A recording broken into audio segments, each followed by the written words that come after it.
ke a le dumediša ka moka ba theletše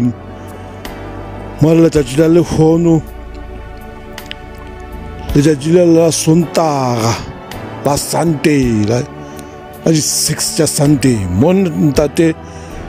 mokoto le mabotšhobotšho ba bolela ka selekane se ka mekgwa e mentši go ya ka mokgwa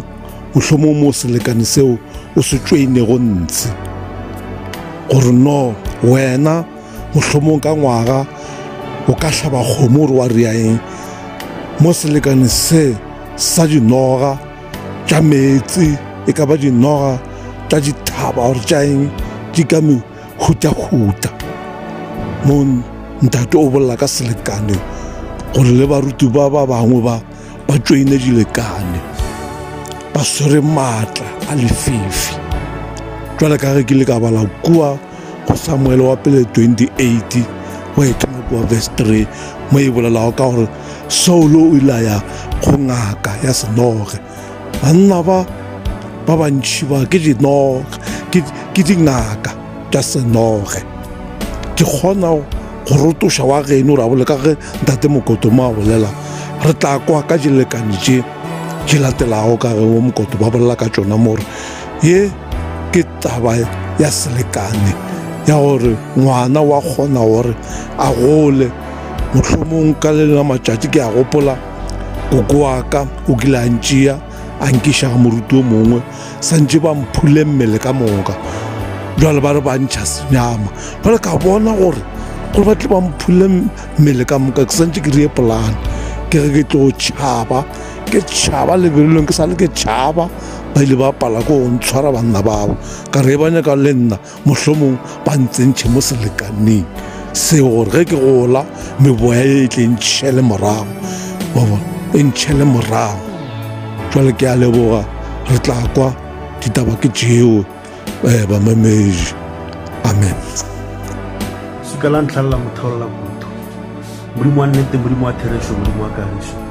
modimo wa dirisa ka o loka modimo wa iša wa tsena mogala ke di senago a ke a di bona ke a ba bona yo bona jale ke eng tšeo mogala monna gape ke maketse le nna ke tšhogile man ke ba bone mogala wa mogala gape le nna tara di tlwaelelo tša kere di robetse wa bagala ban ke kan man ban ke lebele mona ke ra ra ba tlwaela bagala wa mogala o ba ra mogala ka mogola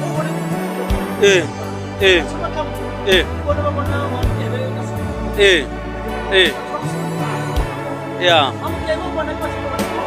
monna jale nke be re ba tšee re senepe batho ba ba kgona go bona gore ka nnete re bona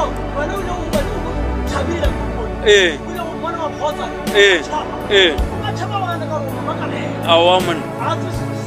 ya wa mogala ya ya lebeletse ya ke mmona tsena ka mmetse e mogala gore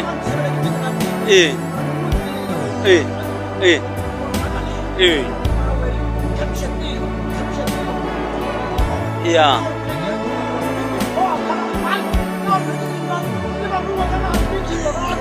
ya no monna ya no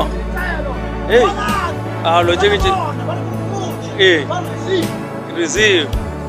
no ke a receive mogala ke a receive mogala no ke a receive amen 447 maisha da bai ndimola bara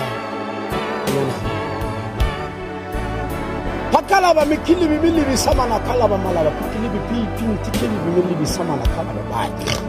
mai da asha rola da asha kala ba malaba siya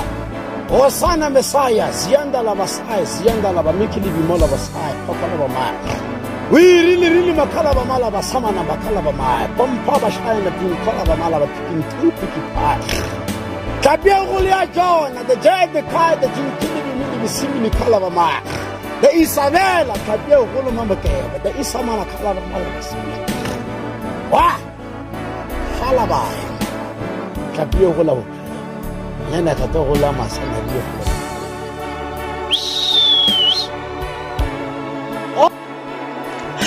Amere mo tla tshebeletso ya ratang jwalo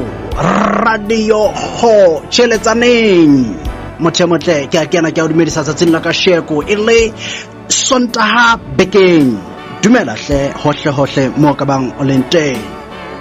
ba botle ka o jwalo he jwalo ka mehla jwalo ka tlwaelo fela ho lena lenaneo la hao lo le ratang la radio wana mothemotle radio e be anditaba ka mogwa ono fela mamedi motle wena tshebeletso ka o jwalo ka ro sena studio wana mothemotle o tenka kwano ntate Mkoto wana mothemotle ke tsamaya le yena fela tsatsing la ka sheku ke dumela jwalo wana mamedi motle wena tshebeletso ntate Popedi una la ka ditse go tla wana mothemotle empa he ka tlasa mabaka a sa wana mothemotle ka tlasa mabaka e leng hore ka nnete ha ona hore ka etsa eng wana mothemotle empa ha gona ho tla jwalo ebile ne bile re na le surprise for wena he empa he o tla loka wena mamedi motle wena tshebeletso re Mkoto ka mahole ka metapelo ka metapele ha re le boe sontaheng sena se molemo maphelong a rona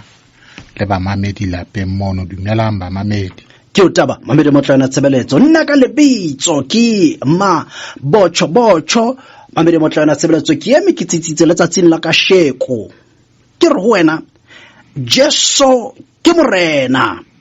maemo a dumela mamedi motle wena tshebeletso kapa maemo ana sa dumele ke morena mme o tla boka ka o sa feleng a mo tla na tshebeletso ka o jwalo radio nya hao ye o e ratang ai ke qala wana mothemotle bophelong ba ka ho bona radio H ena haiyo radio H ena wana mothemotle e mathang ka WhatsApp ebe e matha lebelo ka WhatsApp fela haiyo medapelo aka radio e jwalo gore ke a qala ho bontsha hore ntho ya modimo hey how I tibe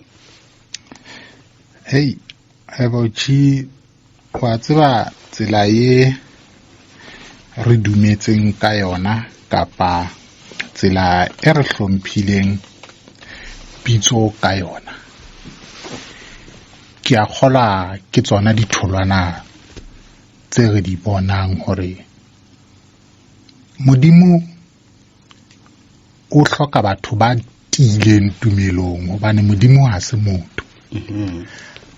hore o dumele hore o fela o sebediswa ke moya o halalelang ho nka maleji o motelele haholo hobane nka tjho jwalo sheba bongweng ba rona o na le tsela e o ka tisang le ho netefatsa pitso ya hao ka teng e nna ke sa itsebeng ke le wa fela empa modimo o re bontshitse karolo ye nngwe bophelong ya hore bana ba dumelang ho ona o ba file tsela ya ho connecta ntho eno ke tumelo ke faith ntho eo le ba mamedi lapeng ha o bona dipalopalo di nyoloha ke tumelo ena e rona re ba connectang ka yona hobane o tlameha o tseba hore motho a sa o tsebe le tshobotsi fela hona tshobotsi ya hao e jwang mara ka o utlwa ditaba tseo di buang ka moya wa connecta le wena hore motho enwa o bua le nna ntho eno ka boyona ke tumelo hobane qetellong ya letsatsi motho eo o tlameha ho nka qeto ya hore na o fela a dumela seo se buang le ho utlwisisa hore o fela o tsamaiswa ke moya o feng hobane batho ba re latelang ba ha re ba fa line of march rona re fitla re bua ditaba tsa rona re fitla re tloela re lokollela fela batho ba mmalwanyana. o bona batho ba tsekang ebile ba tsekella hore ditaba tsena di ske tsa ba feta sontaha se seng le se seng. Ke ntho eo,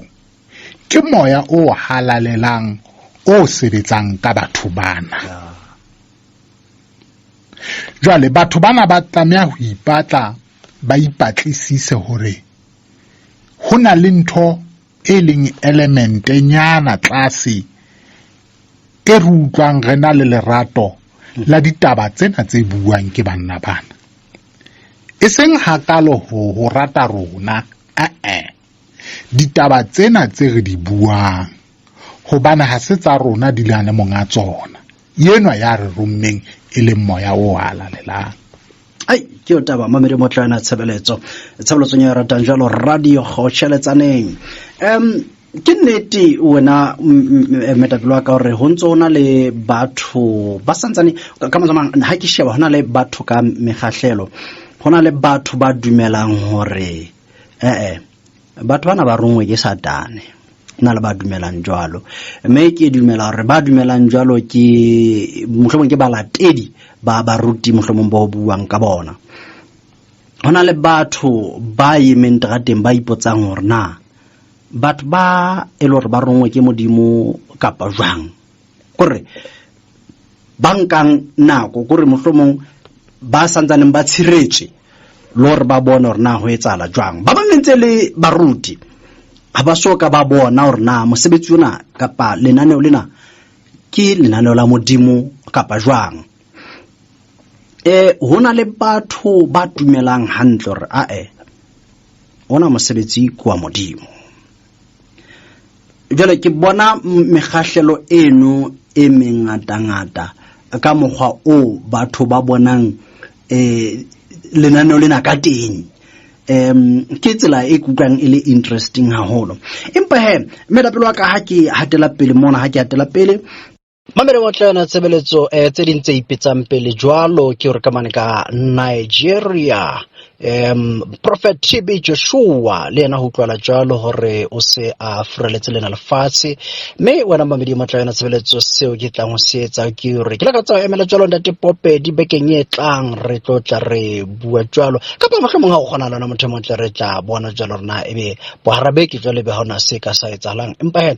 se bohlokwa go re tlo utlwa ho le jwang ho bana motho motle re tla re utlwa jwalo le maikutlo a hae ha ho le jwang hore ka hore tenneng re di utlwa ke hore ka mona ka Rivers of Living Waters Ministries ba bang ba baruti ba ne ba romellwa mono ho yena TB Joshua ka mona ka Nigeria. Jwale re tla hle re utlwa rena ebe maikutlo a hae ke a fe mono tabeng eno. Ke gola le leng la tshosa batho ke la Bishop Ndlebende, Bishop PV Ndlebende, wena momamedi motle wa ena tshebeletso. Bishop Ndlebende ho bonahala jwalo re kapa hona ho utlwala jwalo re lena ha sa leyo ho lena lefatshe. Jale mamedi motle wa ena tshebeletso mehe tse ding tsa ditaba ke taba ya irbang re utlwile ka ausi wa Moetapele Khabo, ausi Khabo e rulang rena le ena kwano. Ausi wa hae e kutlwisisang jalo hore o hlahlama bishop le ena ha sa leyo ho tlwela jalo hore o hlokaetse le ena, mme dintlha tsa hore na o tla patwaneng ha di soka di hlahella hakalokalo kapa hona hore ebe ho tla tholala dintlha. Tjhe re sa tsebe mohlomong tsatsing la ka sheko jwalo ka ha re le mona hoseng ebe mohlomong bomantsi buya letsatsing la ka sheko ebe ho tla be ho hlahela dintlha tseno tse jwalo. Maikutlo ke a fe metapelo wa ka hobane ke mang ke ausi Vangile Zondo ke ausi Khabo hantle. Maikutlo ke a fe metapelo wa ka. Ere kere phephi ho ausi Khabo hobane la ha re ke ra bua ditaba tse banyaneng ka mora tsona ho na le se seng se bang se a etsahala. Lefu ke lefu, mme lefu le a o ama ka ngwaneno hobane madi ke madi a lemang. le haeba ho na le dikhulakhulano ka hara lelapa jwalo ka ha re tseba, empa ha lefu le se le teng, bohloko be kgaitsedi ya rona Ausi Khabo a leng ho bona ka ngwanabo, ke be nna le wena re kekeng ra butlwa kapa ho butlwisisa ho latella ka mokgwa yena a amehileng ka teng. Jwale ke re Phephi Ausi Khabo ka ditaba tsena tse re di utlwang ka ngwaneno, empa le ha o le jwalo, ditaba di ngata ka mora batho bana ba ntseng ba wa ka hara kereke ya Rivers. Ho na le dintho tse re kekeng ra iphapanyetsa tsona re le batho. Nnete e bohlokwa hore re tobe, hobane ntate Popedi o la ba wona bakereki ba Rivers ka se tatlang se latela ka mora dintho tsena tse re leng ka hare ho tsona. Ho na le ditsela tse ngata tse leng hore ditaba tsena tsa moya tse batho ba keneng ka hare ho tsona, hobane pandemic ke ena le yona e teng, ebe re tla ipata ka yona, ho keke wa etsahala. Mabatho ho wa batho ba bangata ka hara kereke ya Rivers, ebile se ba swaba le ho ka poster ma-Rivers ka mafu a hlahang ka hara kereke. Hobaneng se ba swaba le ho ka poster di-social medieng? Kore ha o sana a reng o batla ho thwa ke yena a postileng ka lefu le teng ka hara kereke. Jwale o bona batho ba seng ba shebana hore na ke mang a tla beha pi. Athe ha e nentse qala taba e nentse sena monga yona e leng delegate ya hore ha mafu a le teng ka hara kereke, dipi di bewa ko wena ho ka tsebisa setjhaba. Jwale ke batla ma-Rivers ke bana ba borona ba utlwisise hore re dutse mona studiong ha ra dula ka bona, ke bakereki ba tshwana le nna le wena, re dutse mona ka moetapele wa bona. Ke batla ba shebe ntho e le nngwe ya hore ma-Rivers e itseng ha utlwa hore ebile a utlwisisa moya o halalelang ha o sebetsa ka hare ho bona, ba beha meja fatshe. Batho bano ha ba angwe ke mathata afe kapa afe e ba tlabehang hore ebe mathata ano a ba ama ho latella bofifi bona ba neng ba le ka hare ho bona. Ha re bone batho ba tswileng ka hara kereke ya Rivers ba wela ke sewa sena sa ho kalatua, empa bana ba ntseng ba le ka hara kereke ba yawa. O ka re ke eng ntho o bitsa? Ke selekane, a kere ke yona taba e leng ka sehlohong, hore selekane sena ha se sa tsamaye hantle. Hopola hore re ile ra founelwa ke mme e mong wa leloko a neng a bontsha tsela e leng hore le yena o la iphumana a amehile ditlhekefetsong tsena. Ya ba mme Khabo wa tla o a bontsha hore ho thwauetswe mokete wa lelapa. Jwale mokete wa lelapa o neng ho thwa o etswe ke mokete o neng o tlameha hore o etswe, hobane ha o le ka hara selekane, selemo le selemo o etsa mokete wa ba o bitsa mokete wa teboho. Ha se mokete wa teboho hantle, ke mokete wa tsoseletso.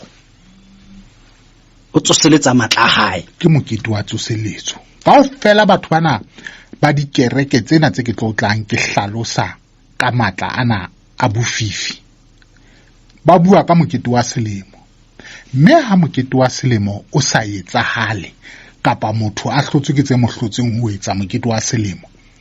o a tseba ebile le leloko le a tseba hore ditlamorao di a re latela. O bona motho a teng a tshwile letswalo ebile a kgathatseha hore na kgomo ya mokete wa selemo o tla kopana kae le yona.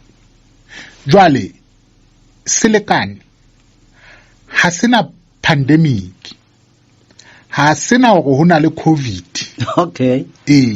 Ha sena hore na wa sebetsa kapa ha o sebetse, ha sena hore na o na le bana kapa ha ona bona, hobane ha o kene ka hara sona ke boitlamo bo wena o itlammeng ka bona. Jwale ha o tlameha hore o etse mokete woo wa selemo, mokete wa ho tsoselletsa, o sa etsahale, ho na le punishment.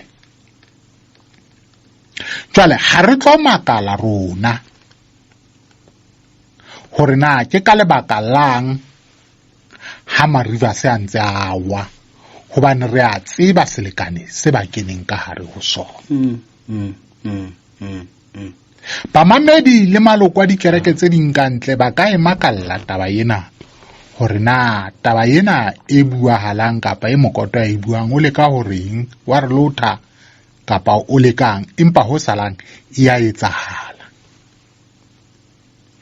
Mme ha ba soka ba fella ho fitlella sena se ba keneng ka hare ho sona se kgotsofala. Ke tlo hlalosa hore matlana a fepuwa ka tsela e jwang kapa ke tsela efe ya ho maintaina matla ana.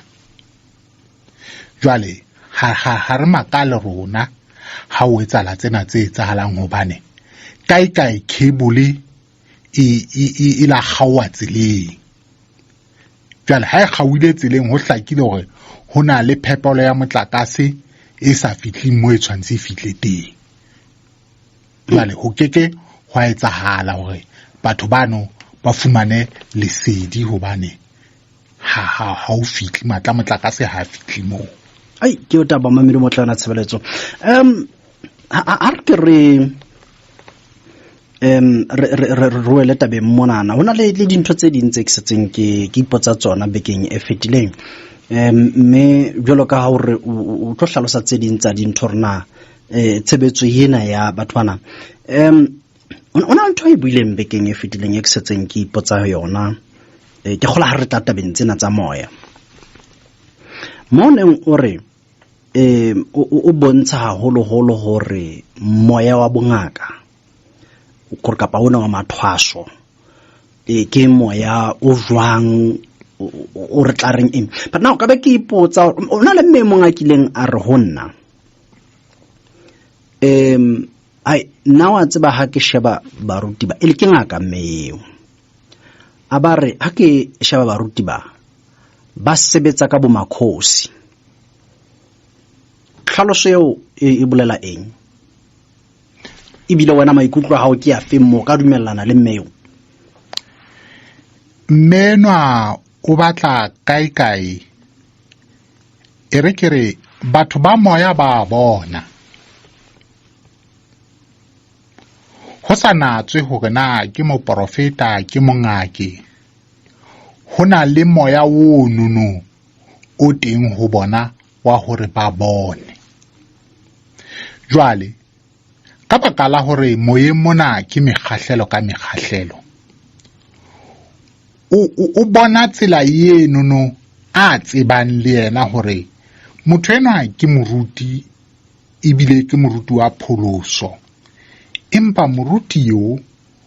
o sebetsa jwalo ka nna ke le mongaka. Motho mong a ka re kapa o sebetsa jwalo. Hey, ntate Mokoto, mara nna ha ke ile mono mo profituang, motho ena o nepa o bua ditaba tsa ka tse phelang gore o bua ntho e tsahalang ka nna. O ska lahleha mabotjho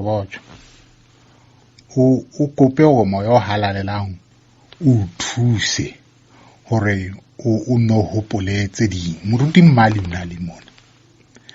a o bontsha hore re kgona ho nyolla baheno, mme baheno ba tla re fa ditaba tse le nnete, ba keke ba o profeta leshano, empa ha se moya o halalelang. O profetwa ka bonue hobane ho tsusitswe ba bang ba heno ba tlotlang ba botswa hore motho ele a mo tseba, ba re yena re a mo tseba ke ngwana rona ke mabotjho-botjho, mme re mo tseba tjena le tjena le tjena le tjena. Ana mabotjho-botjho o a kula o tshwerwe keng hona mono no ho badimo bane ba heno ba baloi ba e mong wa nyoloha hore o tshwerwe ke nna hobane o hana ho phethela sena se ke batlang a se phethele. Ke taba mabedi mo tlana tshebeletso. Now ke ena taba mona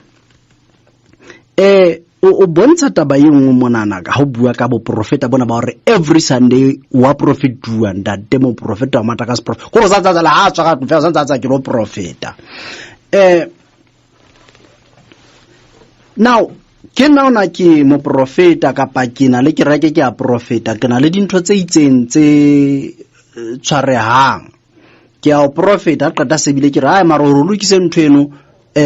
nka metsi ke yana nka ole ke yana nka swasho ke yana nka eng ke sena mona mme ke tsamaya ke ntse tšhelete ho ya mono ge ka ntho o thola ntho tseno ma ke utlwa ke a feng mo mme ditabeng tsena kaofela tse re buang ka tsona ko hona mo batho ba tlamehang ho tseba selekano hore na selekane se sebetsa jwang. Moya wona o sa halaleleng le baloi ke ka ho ke neng ke bontsha hore bana ha ba fihla ba tlang ba fupere dineo tsa moya ba channel ba sesetswa hore ha ba hola ba recruit mme ha ba hana hobane se ba kentswe ditlhaka tseo ebe ba sukudisa ka ditlhaka tseno hore maphelo a bona a ferekane hore ba qetelle ba inehetse tlasa puso yena ya moya wa bofifi. Jwale bana le dineo tsa moya ona o halalelang. Jwale ha bana le dineo tsa moya o halalelang o na le matla ebe ba se ba o hula wena. Ke ka ho o bonang motho ha a sukudiswa ha o tha o sukudiswa ke moya ba batla hore ba mo sebelletse. Ha o no bona motho a sukudiswang ke moya ho thwa wa rapellwa fela ebe moya o a motloela ono hobane le bona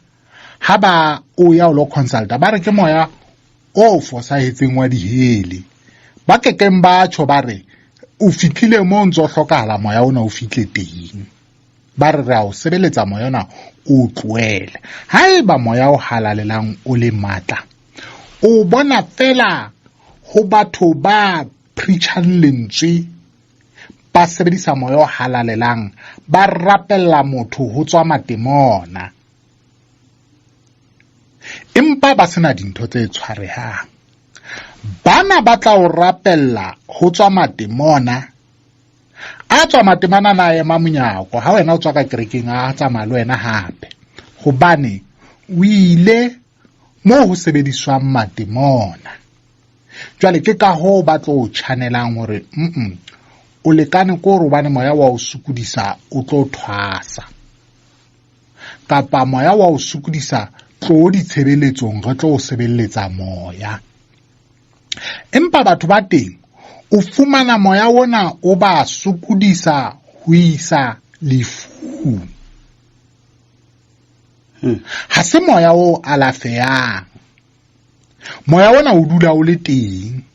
Motho ka mong bongweng ba hae bothong ba hae a qetella khumama re modimo hobaneng ha o ntloelletse matsong a sera se sebetsa ka nna. Wa e bua taba yeno empa ha sebelletse moya o halalelang. Jwale ke ka ho ke buang ka moya o halalelang hobane le baruti bana ba sebetsang ka moya o halalelang ba kgahlwa ba sukudiswa ko ho khalla dintho tse hole le bona hore o ipatla le yena ana le mansion house, o ipatla le yena a palama a reiti, o ipatla le yena ana le sane. jwale ebe o tla hulwa le yena gore tsena tsohle ha o di batla gore o be le tsona o tla tlameha ko re nke tupa ke ena mme o e tswake le sephephetho o nke batho bana o ba kenye ka mona jwale dintho tsena o tla ba le tsona ha o bone baruti be leng hore ba tshepa moya o halalelang ba re no rona re tla tsoa hoseng re mesebetsing re lo sebetsa bakeng sa malapa a rona e seng re lo sebelletsa thomo ena e re bitseditsweng ho yona hobane ha o bitsuwe o sebetsa fela ka moya o halalelang ha o hlokahale di-extension ha o hlokahale anything but molemong wa lelapa la hao o tlameha hore o shebe hore na modimo o file ditalente tse jwang jwale o fumana batho bana ba modimo ba nang le ditalente ba sokodiswa ke hore batho ba tshwereng tjhelete le matla a moruo ke matemona boholo ba bona mme ha ba kgone ho ka ba bona hobane ha o thwa post ke ene hlaile o le tsietsing ya ho lo sebeletsa lapa la hao o so hlolelwa ke moyo halalelang ha o kena moo ke ka ho bona mesebetsing e mengata ho thwa teamwork pele re ka ra tshwara disebediswa ka hara company ha re mangweleng re lo rapela hore moyo halalelang o re tsamaele letsatsi nthwene e bakwa ke yona nthwene ya hore re iphumana re sebeletsa matemona homme matemona re a sebeletsang ha ba ya ke di-company tsa bona ba dutse mo ba dutseng teng re ka lekana hore rona re ba kganne ka moya o halalelang mme lona matemona a tseba hore ka hara company nyeo le nyeo re ke ra bapalla ho yena empa ka lebaka la hobane talente o e tshwereng ba e hloka ba iphapanya wena ai ke taba mamedi motlana tshebeletso radio ho sheletsaneng mo ntho di etsalang teng ngwana mamedi motlana tshebeletso taba e dula le jalo fela ka mkgoeleng ka teng Dadam koto di taba tso di beile mona ku utlwa di le hlokolosi haholo empa le taba tse bohlokwa hape le taba tse bohlokwa hobane batho ba sokodiswa ke moya mme ke utlwile haholo ka mokgo o bontshitseng ka teng hore batho ba bang ba kenywa ditlhaka ba sa le banyane ibe moya o tla ba sokodisa ka tsela e itseng e ntseng khutlisetsa mane mo leng hore nkare mohlomong ke tla be ke nepile ha kere ho kula e ba ye nngwe ya dintho e leng hore moya wa itlisa mothong hore a ba qetella inehetse ke a kgola batho mabotjho moya o bohloko haholo moya o bohloko kore ha o tshwere ke moya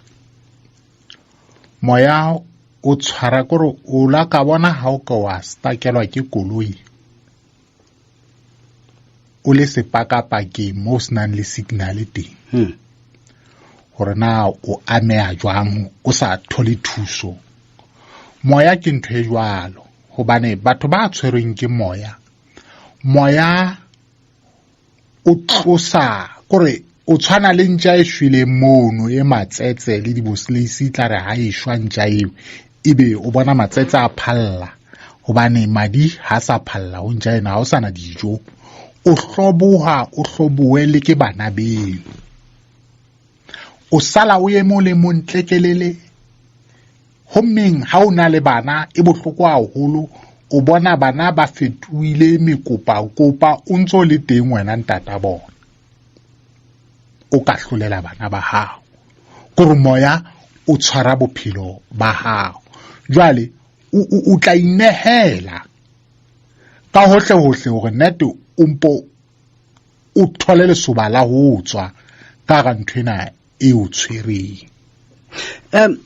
ke batla go kgutlela morao hanyane o itse ha o bua mona o bontshitse hore baruti bana ba sebetsa ka memeya e feng mme wa bontsha hore ho ntso ho tshwana le ka matsomang ntse ba operate ka tsela eno ya bongaka o ka re Bishop Zondo ke ngaka Bishop Zondo ba mo tsebang ba tla dumellana le nna hore ke nkokonono ya ngaka ebile nna ha ke monke le ngaka ke moloi ke nkokonono ya baloi hobaneng ha hona ntho a sa itsebeng ya ka bongakeng le ya ka boloi hommeng boloi ke fast track ntho ha o e batla ka boloi ebile batho ba itlisa o sa balate malapeng a bona wa utlwa gore na ke boloi bo hodimo ha kae hobane bishop ha kokotele batho jwalo ka dikereke tse ding tse tla o kokotela di utlisetse lentswe o ba rejecte kapa moruti a tlabeng a tshwere loudspeaker a le rerela lentswe strateng mono ha di etse ntho tseno phofu tsa hae di a itlisa slagpale jwale ke boloi ba high note bo phame haholo hobane motho ha o latile ha hao o ka nna wa morera hore ha kena mo o tla ntseba hobane dintho tsena tsa ha ke bone di nsebelletsa hangata batho ha ba ile o thwasa o tla utlwa ba re ba ile ba lora mongake e ba tlameleng ba lo fehlellwa ho yena nna ebe dikerekeng tse tsametseng ye pejana bona ke tsa mhlala fela ka jelo ka o so re buile ka Bishop Zondo na ebe Bishop Zondo ba mo lora kapa ba ruti bana bo reng ke ba metseng ye pejana na ebe batho ba qetella ba lora batho bano ba jwalo haeba batho boholo bo ka hara dikereke tseo ha banyatse ho ka mamela radio Kgotjheletsaneng ne ke be ba phaphame gale hobane ba bang ba tletse jwalo ka mono ba tlatsitswe ke taba ya hobane ba lorile kereke le moruti ibe motho sa hehlwa hore hell o lorile moruti ke lenyoloi leo o lorile modimo wa Bishop Zondo jwale ke lenyoloi ha o ka kena ka hara kereke jwale mathata ha wa fedile ka ho tshwanang le dingakeng le ba profeta ntho kgolo e ba hlaselang batho ka yona ke ditoro hobane ditoro ke easy connection hobane ha o ka lora mokoto ka nnete mokoto a ntsa re tlohong ke thusa batho o tla o matha o itse ka mona ka bongakeng ho thwe memeya e bitswa bomakhosi ka kerekeng e bitswang ena metseng e pejana ntate ba o utlwana kona ka ofela ntse o thwa manyeloi ha ntse o thwa manyeloi ho bua ka tsona bomakhosi dinoa tseno no jwale ka kerekeng o tshwantse ba ikerefatse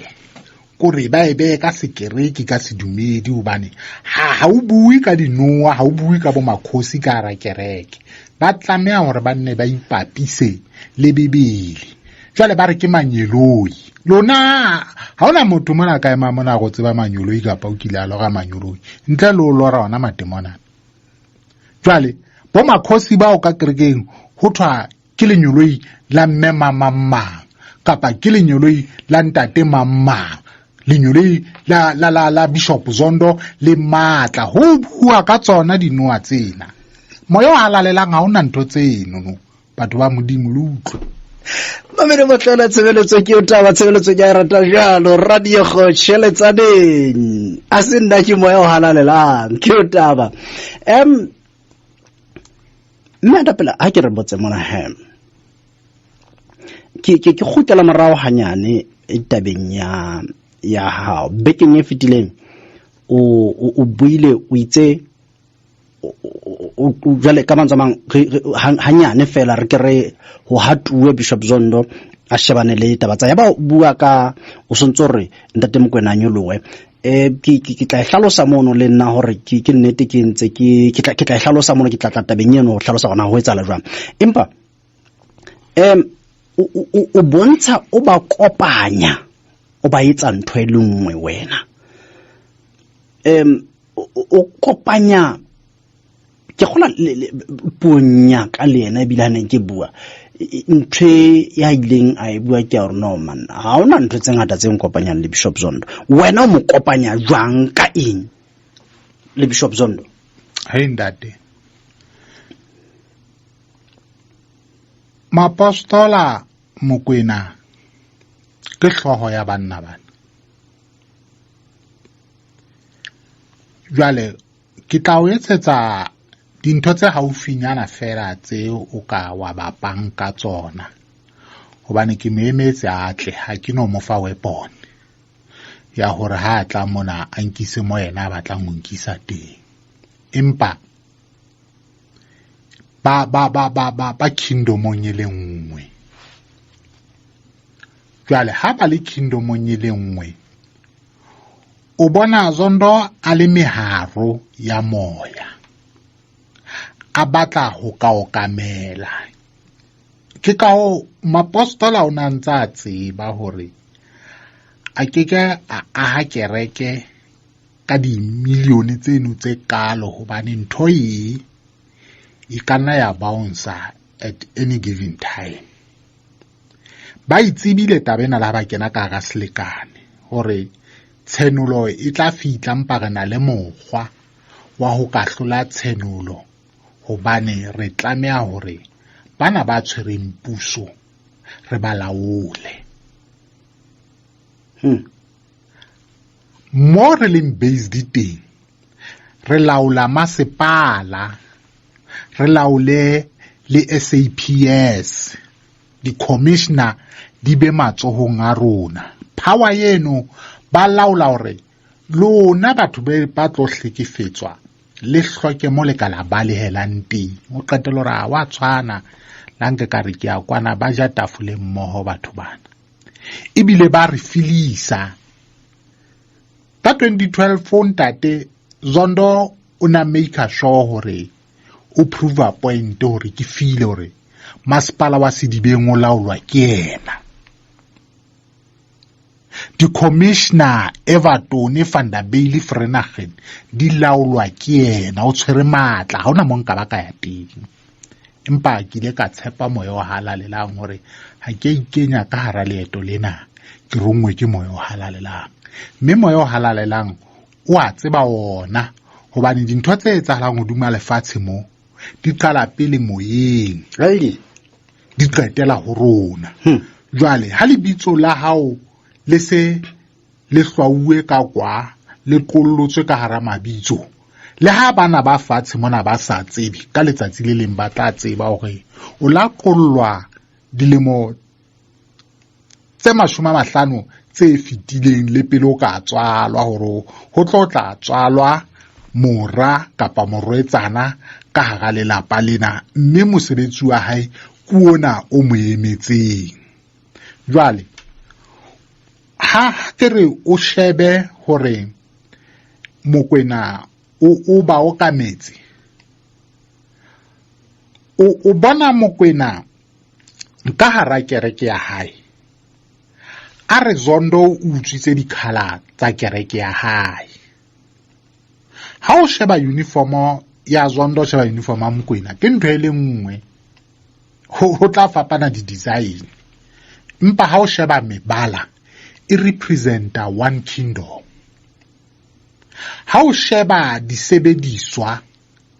o fumana tse ding tsa disebediswa bo oli bo eng ntse di sebediswa le ka mane.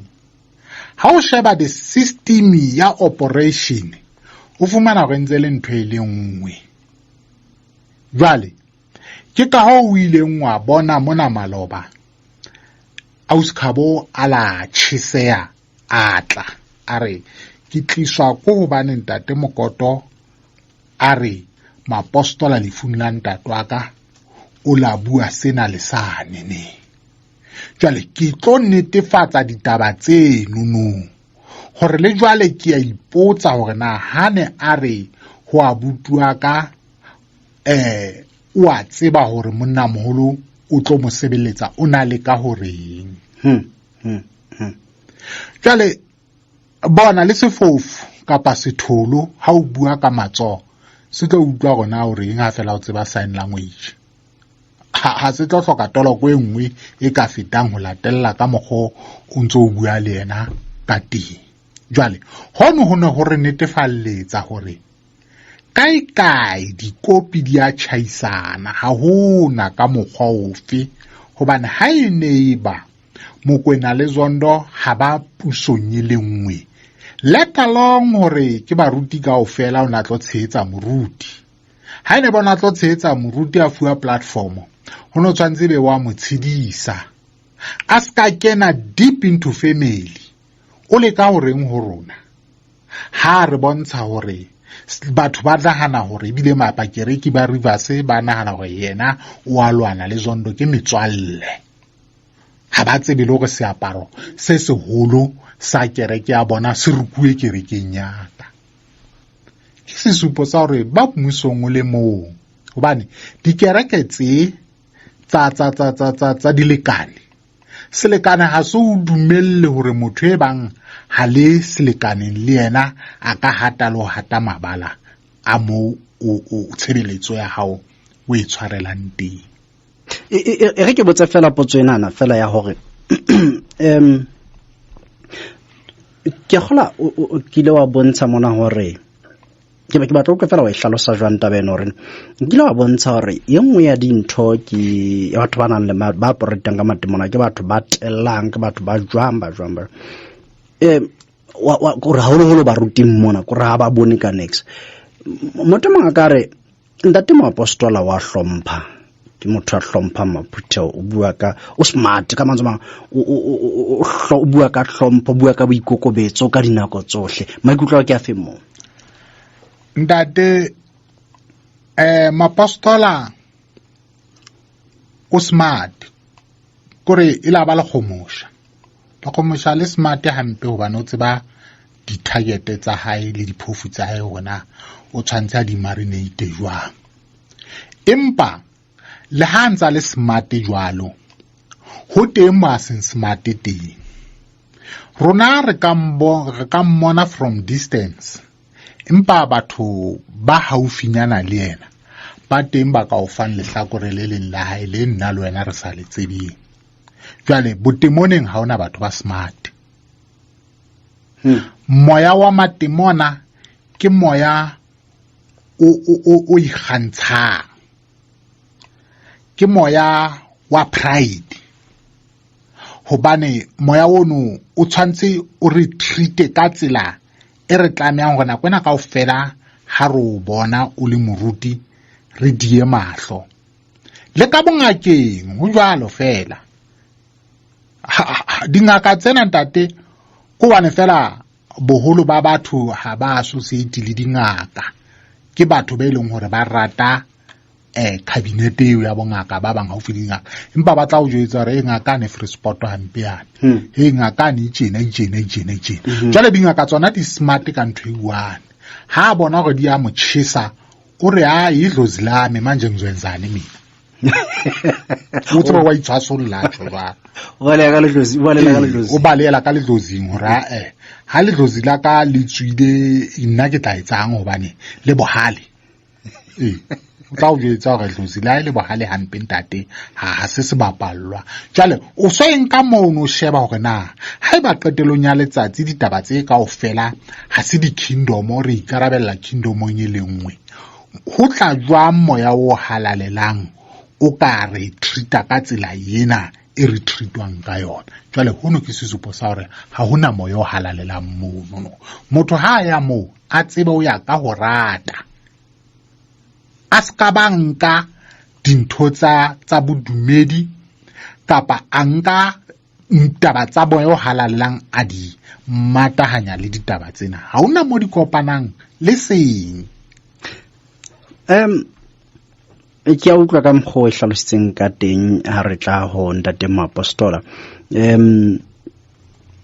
Ke dumela hore ke gola o itse ke mohlophise a tamele. Jwale ke la ka lahlelwa ke di-phone number tsa bontate bana ba neng ba nkopanya le ena mona, empa he ke tlo leka ka matsapa ohle ke ntse ke le ka hore ke ba fumane ba kgone ho ntholla ena ho ya ka mokgwa ne re hlophisitse ka teng. empa ako nsebelanyane fela ke la ka utlwala last week ke utlwile o bua ka taba ya boloi haholo ha o no re o tlo bua le ena ka taba boloi ke nnete le ena o batla dikarabo mo a itseng o batla hore o mo jwetse hore na o loya ka tsela e jwang empa mo ke ntho e o tlo e shebang fela ka bona le tse ding tse itseng tse o tlo re provela tsona mohlala fela gore ke nnete ke a hopola o itse ha o batle hore o phetlele mohatla o nkumashodu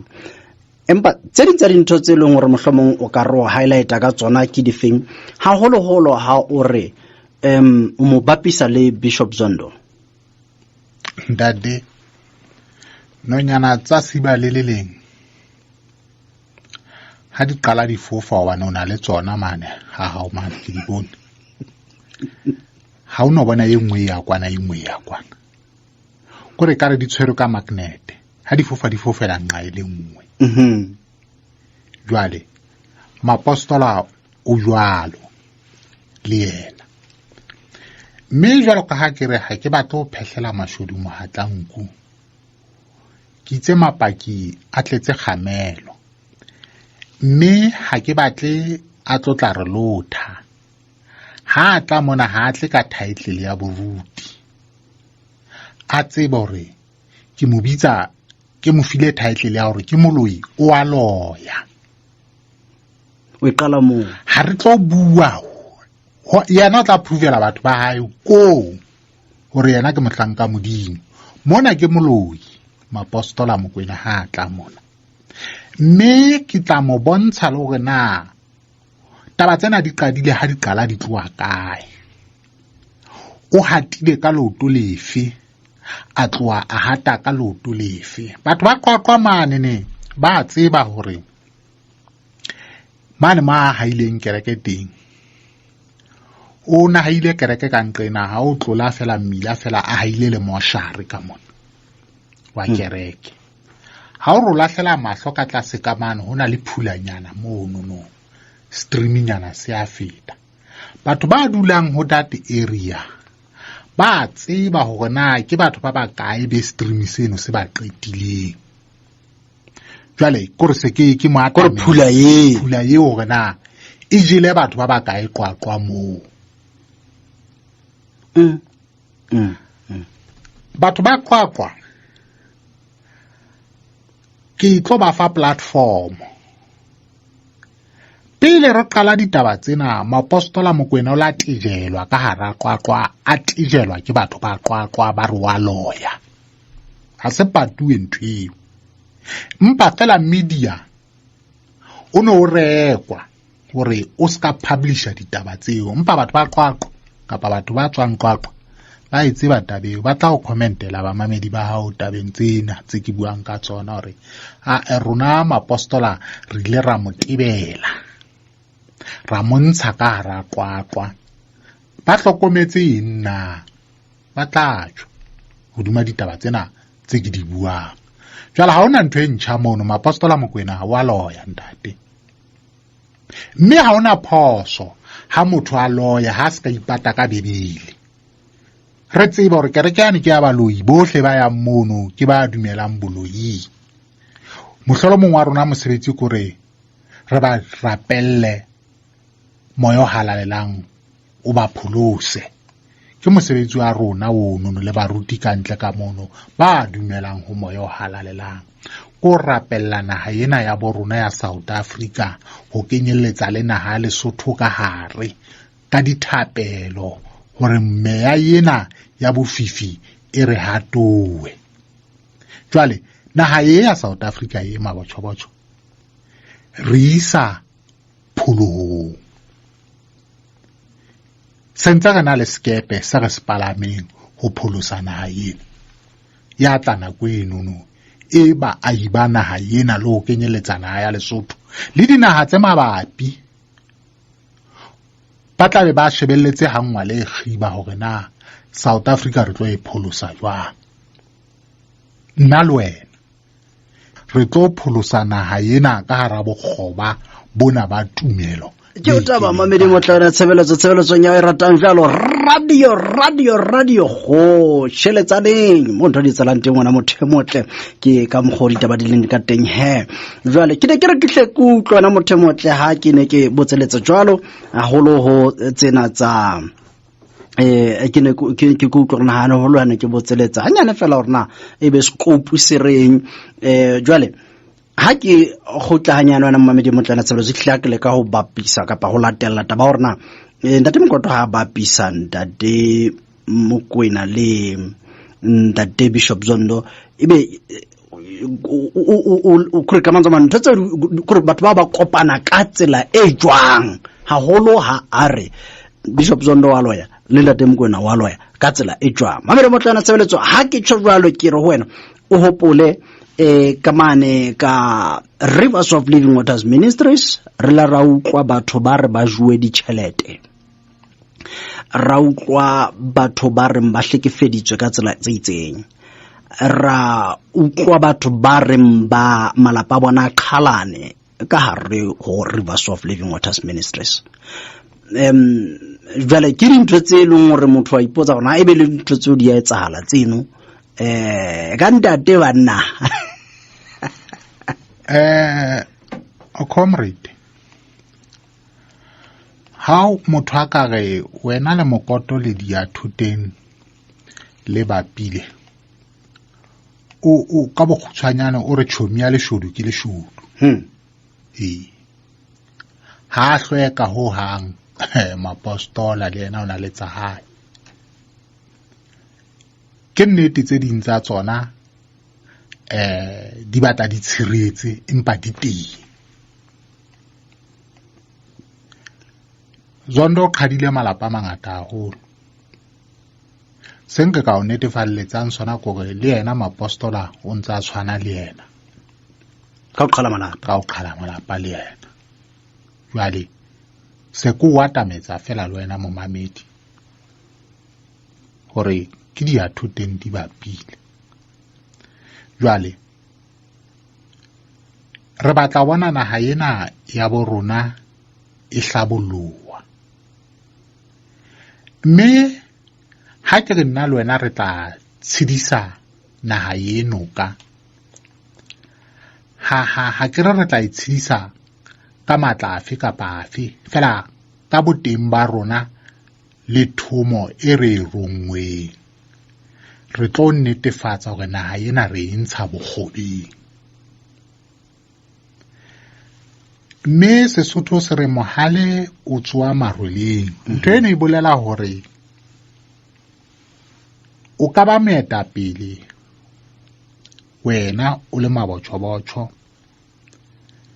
ho feta ka tsebene batho ba o bonang ka yona o le moetapele ebile ba tlo dumela ka ho tletseng hore motho enwa re mmatla a le setulong sane a re etella pele hobane re bone matla modimo ho motho enwa ebile re ntse re a bona re bona moyo o halalelang o renang ka hare ho motho enwa jwale re hloka lebane le tla banisang tsela le ha rona re le morao kwana re sa tsebo la ka bana motho a palame terene a itshwere kwa morao kwa isitana la ntsa itshwere dumane o na le ntho e butswang dumane terene ha bone ka pele ka mano gona ho etsahalang empa maphelo a rona ka ofela ka hara terene re a beile hoduma driver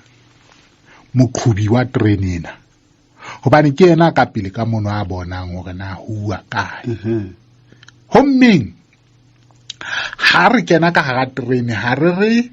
a re produce go o na le di-qualification tsa go kganna terene ebile a re mmotse pasa le special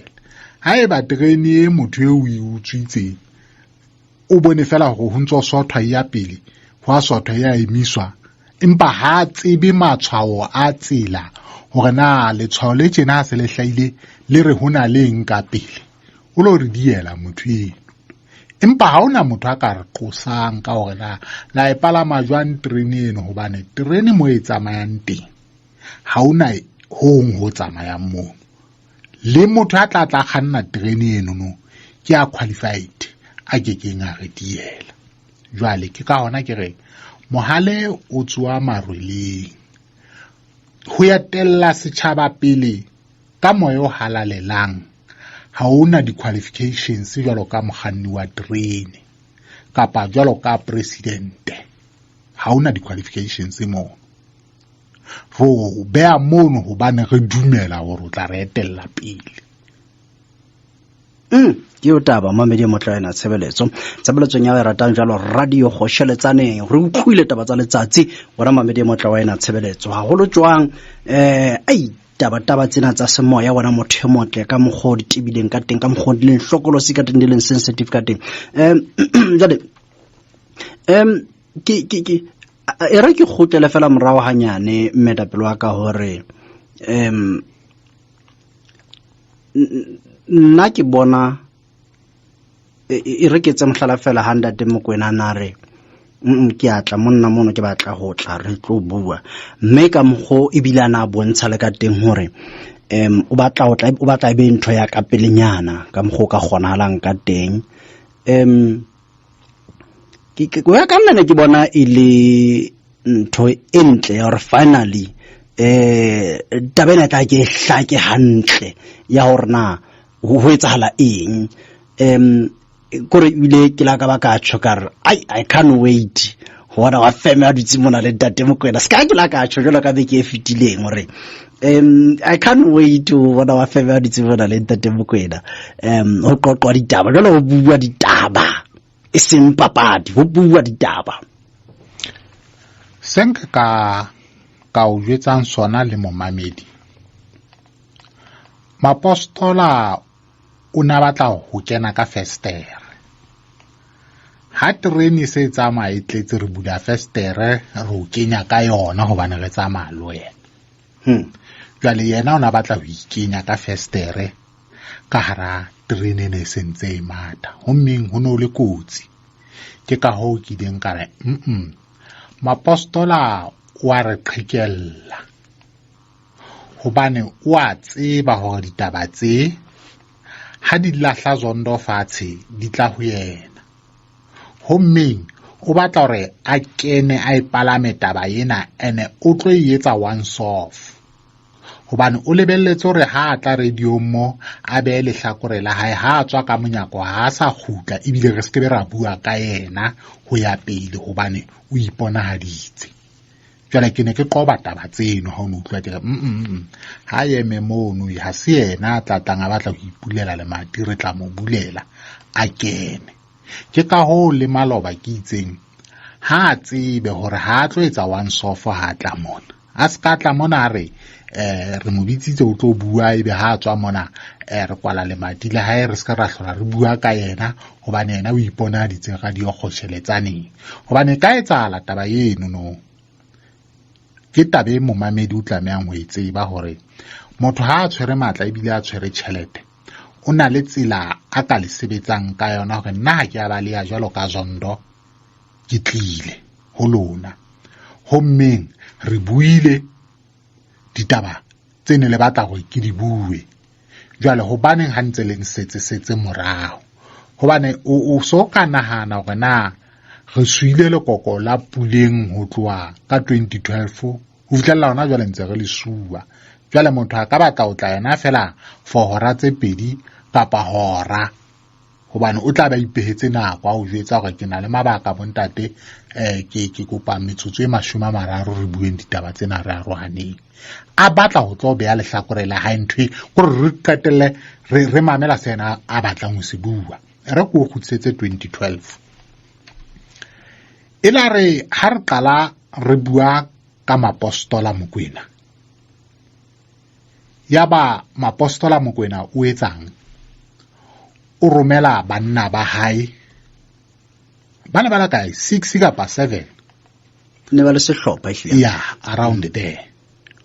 hore ibe bona batlang yena ibe o emelletse morao haeba o hopola hantle ona ha ba fitla ka studio ba ile ba re ditsa ba fitla mona ba re ntate Mabotjho mokoto kofi ka mo ke lentswe le ileng ba lentsha ha o ka ba re kuna o itse o teng hona ka mona itse ha ba tlo hlokomela hore ke nna ba re e mong a re a se bete motho eno a sa tshabeng ntate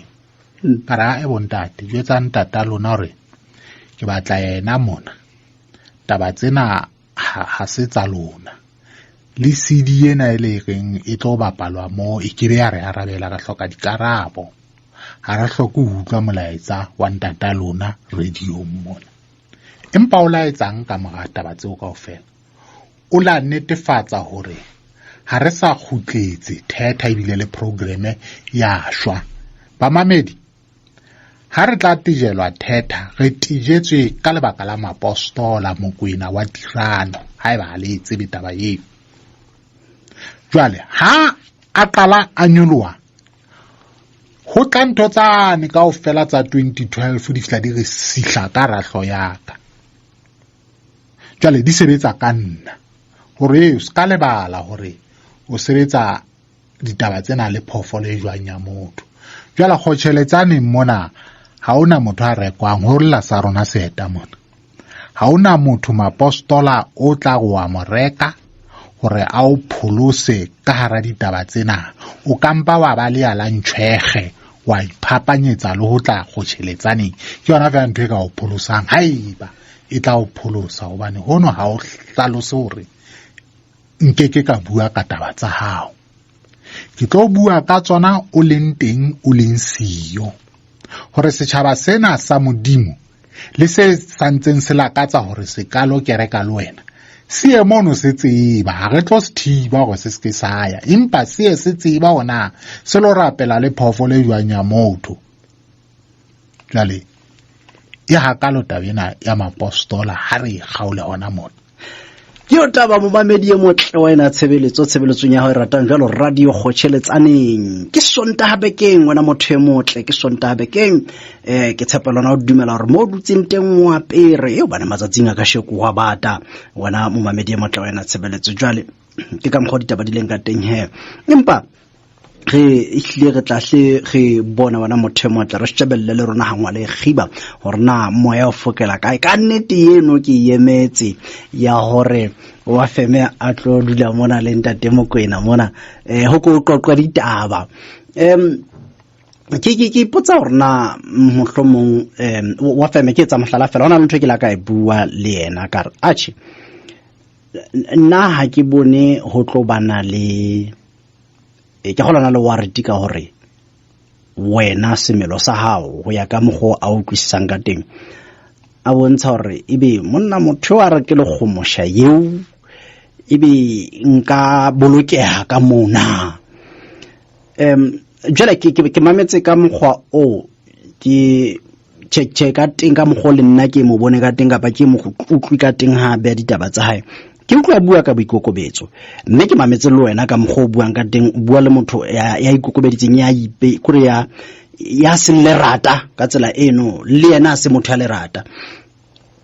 jale ebe o ka kore ka mantsamang ha ke lahlela ho wena ke tsa mohlala fela hore o ka dumellana le nna kapa hore ntho re tlo utlwang ke ditaba ha ona bana le qhwebeshano ka tsela e itseng body short left ere ko fe hanyane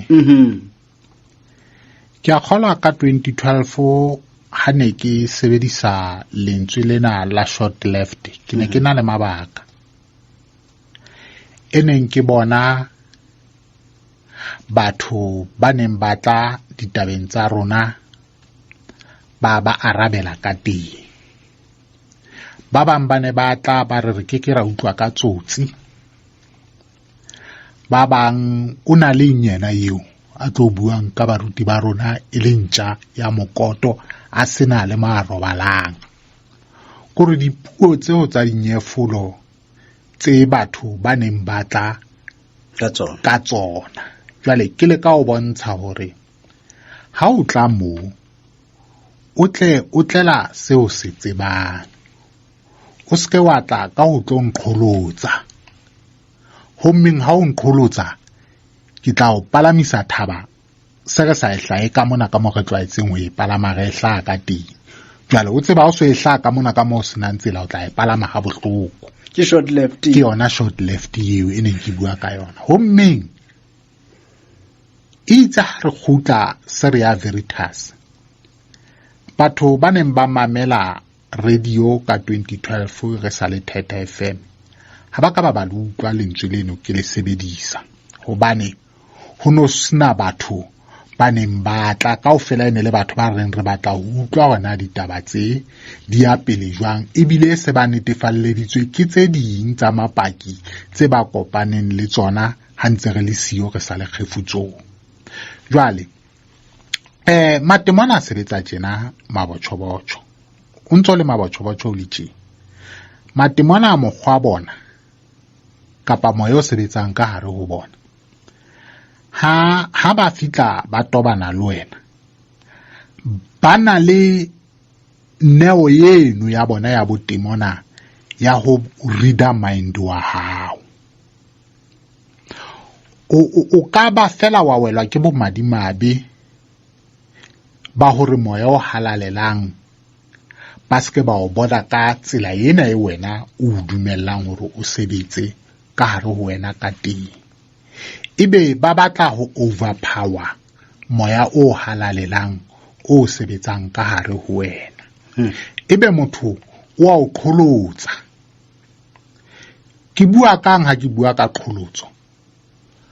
Ha re bapise re late moporo ha na tlile studio ha re sa le Theta. Ke ne be ke ituletse mono. O entseng? O qholoditse le wena. Ka qholotso ya hore mabotjho-botjho bula pelo ya hao ke kene ka hare ho wena. Empa ke ne ke o jwetsitse ka re e ba careful ka ntho e tjena le e tjena le e tjena. O skebe wa leka wa dumella motho enwa ka ditaba tsa tlatla ka tsona ho rona. Ha o utlwa hore na re mo bitseditseng kapa a re banna le re ke a loya, hobaneng ha le re ke a loya? Kore ke potso ya pele ke e lebelletse kapa e re ka ra e lebellang ha mapostola a tla mona hore bontate se ke le teng ke le mapostola. Taba tsena tsa lona di nkamme ha bohloko. Ke batla ho tseba hore na moloi ke ntho e jwang bontate. A ke le nhlakisetseng hore na motho a tshwanang le nna tje a tsebang lentswe la Modimo, a buang ka Modimo letsatsi le tjhabane le dikelang, le a tseba bontate ke phahamisitse batho ba ba kae tumelong. Alright. Ditaba di ka qala moo. Jwale moporo itse ha a tloha ho wena a re Mokoto o tlameha hore ko rapelle pele nka bua eng kapa eng le wena. Ka re a ska tlo nhlanyetsa wena o nrapellang wena. O motho wa ho rapella nna wena. Ha ko a o itjebile moporo o nshebile o motho wa hore o ka nrapella wena. Ke ntse ke ro satane. Ke dumele satane tlo nrapella o batla hore eng ho nna. Jwale o diqholotso tseo tsa mofuta wo. Jwale ke tsona tse o tshwantse o di kate hobane ha se re le moyeng motho a ka o qholotsa ka baka la hobane yena a tshwere title. A tseba hore ke ditjhaba-tjhaba tse kae tse tlabeng di sa batle ho sitiswa ha ditaba tsena di buahala, fela hore ba utlwe hore na ditaba tse di tlo tsamaya ka toka na le ka ditekatekano. Jwale ha motho a bona hore ditaba kae di a mo imela, wa e qala qholotso. Wa hopola ka kore ha o santsane o bua jwalo Mpobole ka moprofeta Mpobole ka mane ka Sedibeng FM, le yena o na bitseditswe ditaba tsa hae ka mora hore a kenye noa ha motho jwale a expose ha botswa ditaba ona qholotsa ke gola le Star FM, ha na le Star FM una qholotsa presentera le a qholotsa batho ba ka mona ba tla ba ka moferefere. O jore sena se netefatsa hore ho ya ka mokgwa e bang ka teng ke tsela ya kapa ke operation ya bona. Hantle ka operation ya bona le ka haka dikereke ba operate ka tsela yeno ya hore lentswe le qetelang ke la bona. Jwale o tlameha mapostola a tsebe ha a tla mona hore o tlile ho banna ba tlamme mabanta jwalo ka yena. Rona re na setjhaba rona. Setjhaba se re mamelang ha se sa rona. Se batla ditaba tsa nnete setjhaba se. Ha re se own. Yena ke yena na le setjhaba sa hae sa so ownang. Se apereng di-color tsa hae, se apereng yena. Rona re na setjhaba. Re mo re a bua hobane setjhaba seo se ka ntle seo se mamelang ditaba tse. Ha se ke sa utlwa re off-rampa. Se tla re kenya thupa re jwale le akae jwala se le hlahlathela lona banna hobane etswe ha re ba tsebe batho ba re setseng morao re dutse re le babedi re le bararo re le bane mo ha re ba tsebe batho ba re setseng morao empa yena jwalo ka mapostola o tseba balatedi ba hae ebile wa ba mandate wa tseba hore ha ka ba jwetsa hore he banna re lo toitoia wa tseba o tla lo toitoia nna le wena re ke ra re balatedi ba khotsheletsaneng ha re tsameng re lo toitoela Nzondomane re bua le boma be re sa tsebeng hore na batho ba ha o bolele go dipalopalo tseo tse re nang le tsona kaofela batho bana ba dumellana le se re se buang ba bang ba bona ba mono fela ho ka batla ho tseba gona ntho e tla fella kae ha ile hantle ha se hakalo hore ba dumellana le rona. O santse le hona mono tabeng ya hore batho ba bang ba itle ba shebane le tabeng fela hore na ba batla ho bona hore na ntho ena e tla fella kae. Hona jwale ditaba boemo ba ditaba ka moo bo seng bo le teng ha o sheba bapisa le taba ya 2012 ke nnete hona jwale re bona Bishop Zondo a tobane le makgotla a dinyewe jwale o re hona jwale moapostola ha nyolowe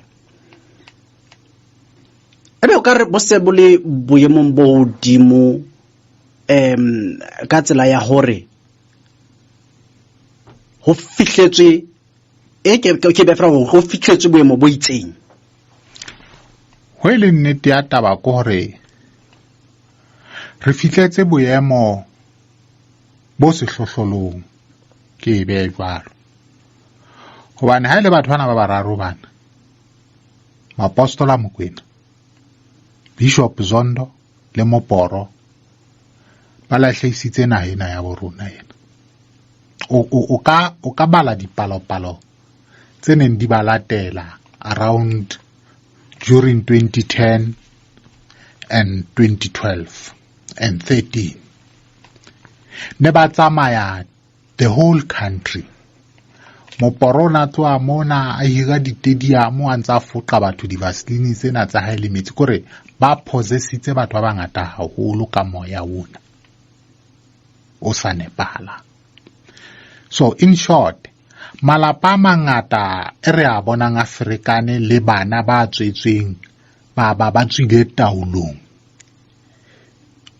kore nna ka bonna ke ba jarisa molato ono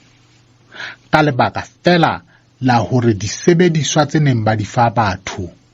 ne ba ntsha batho ho moya o halalelang ba ba kenya ho moya ona wa dihele ba bang ba bona ba tsamaile ba wa hara tsela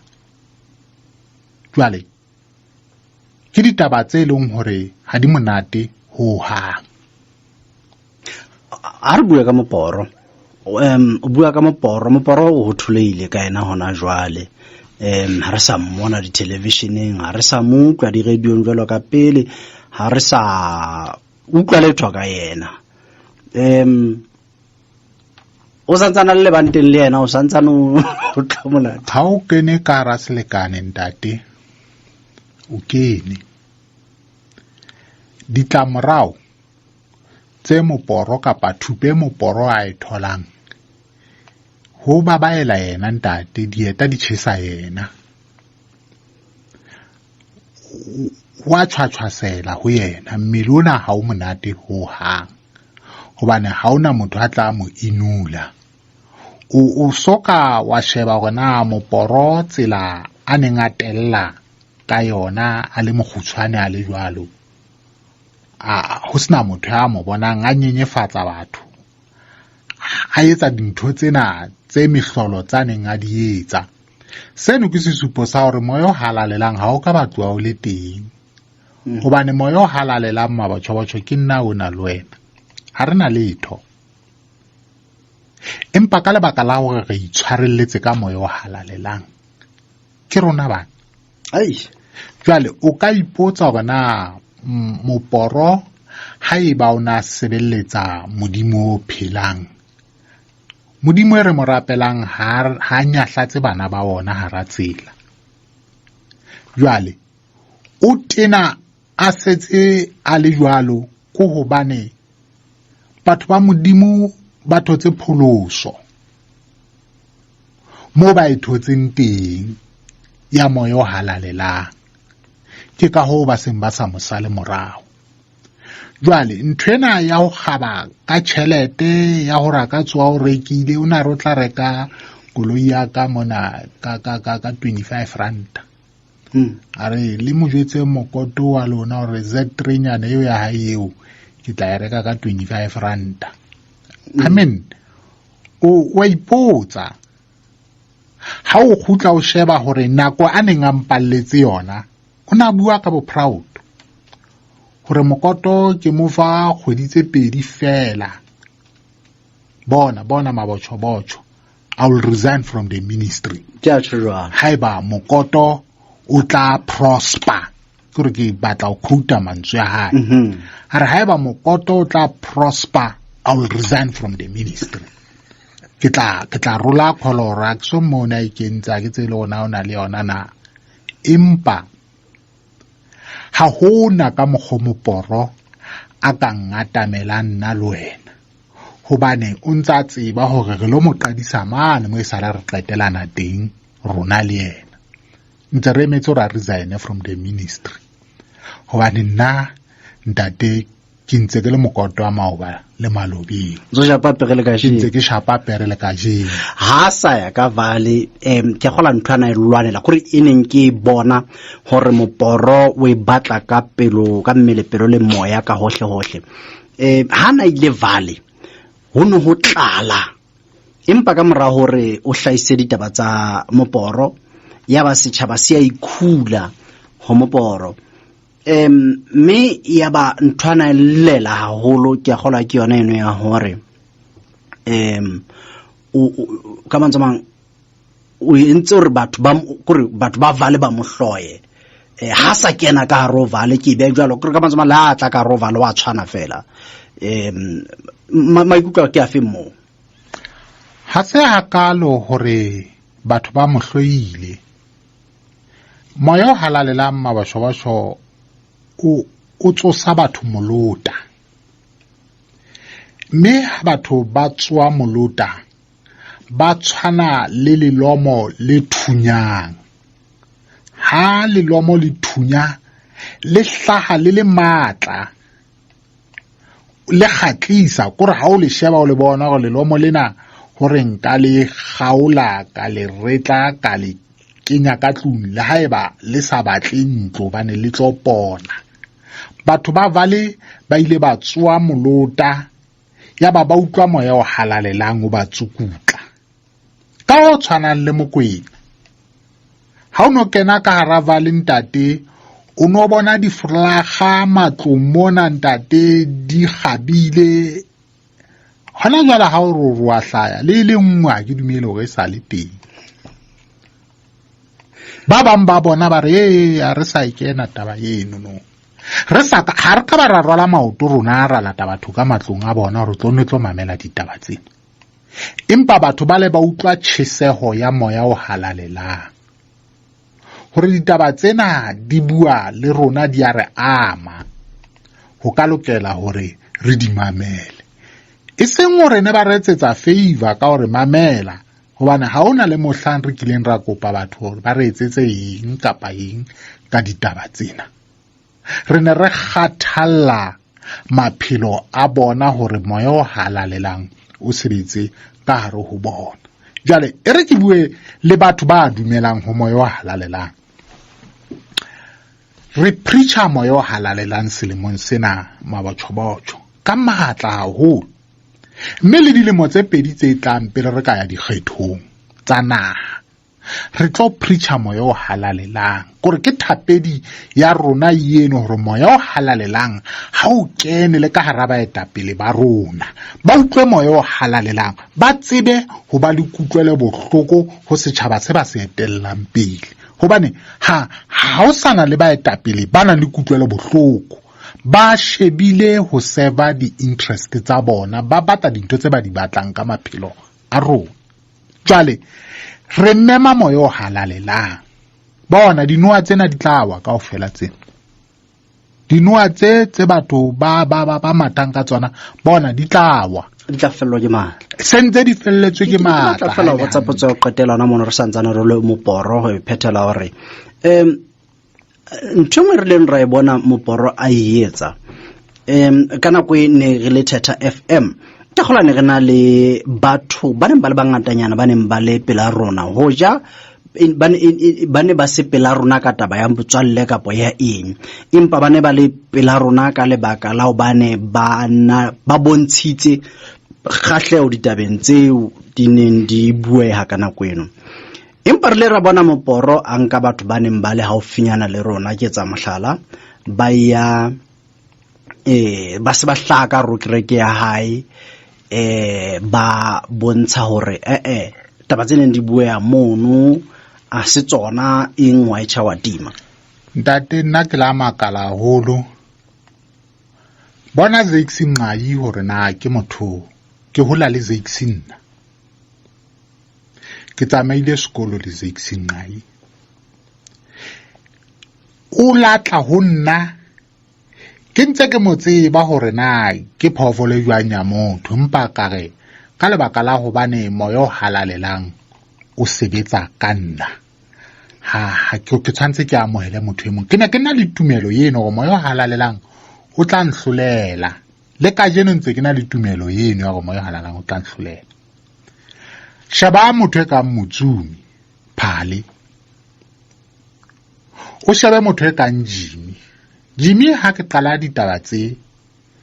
kaofela batho bana ho kenyeletsa le wena le ile la hata mabala ka hara ntlo ya ka le tlo utlwa ditaba tsena tse ke buang ka tsona ha ga di buela dikhwaneng kapa strateng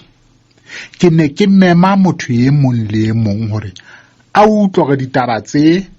le ka hara lelapa la ka di a tsejwa ha se ditaba tsa ka ke le mong empa re bone ba ya televisioneng ba lo raya ditaba tsena tse re buang ka tsona hore ha diyo eka ba ile ba palama thaba le nna jale mono re ile ra bona matla a tjhelete mono hobane ba bang ba babedi ba re bararo ba ile ba tla bararo nandate re ile ra fupariswa jale ra iphumana se re tlameha hore ka nnete moporo re eme le yena hobane o itse ha re sa eme le yena tšhelete tse ka mekotleng di tlameha go di khutlele matsong a hae jwale ntate ha re lapile ha ona ntho re ka ba ra etsa jwale moya o halalelang o no le ka gore bontsha gore na tšhelete ya matimona e ka destroya batho ka tsele jwang ha re nke jwalo ka Jimmy ha ka ba bona bohlokwa ba hore station sa hae ke number 1 in the country nahan ha so fitletse tlhorong ya Thabantate summiting o bo bona hore o itiele ntle le mabaka fela o lo bjatlarana fatshe kwana gona ke ntho e jwang eo o so hlotse pha hobane ho fitla summiting ke leeto ha se ndene maburu a re mpapen fleece ha o bonolo ho fitla summiting fela ka lebaka la ho rekwa ka tšhelete sa reng letho hobane le matla a tšhelete ne bang bane ba ifumane ha ene ba ene le tšhelete nke bentse re bona ba le matla le ka jeno lena hore ha itaramo ba la papatalwa hobane ke bano intse le bona jwale bohloko bo be ba leng ka hare ho bona ke nnete re lla le bona mpa ha ona ntho re ka ba ra etsa hobane kgetho e la ba ya bona ke o taba mamedi mo tla wena tshebeletso ka mogodi ditaba di leng ka teng he.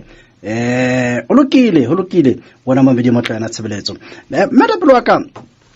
ke gola re lebile maphethelong jwale molaetsa wa hao ke re pele ho mono ke ya utlwa mehlematsatsing a ka sheko bua ka haholo ka moya o halalelang. O bontshitse le wena ka mokgwa o moya o halalelang o hloletseng ka teng. O bontshitse ka mokgwa o e leng hore ka mantswe a mang bopaki ba hao ka moya o halalelang. Mme hona jwale wa bua ntse re hey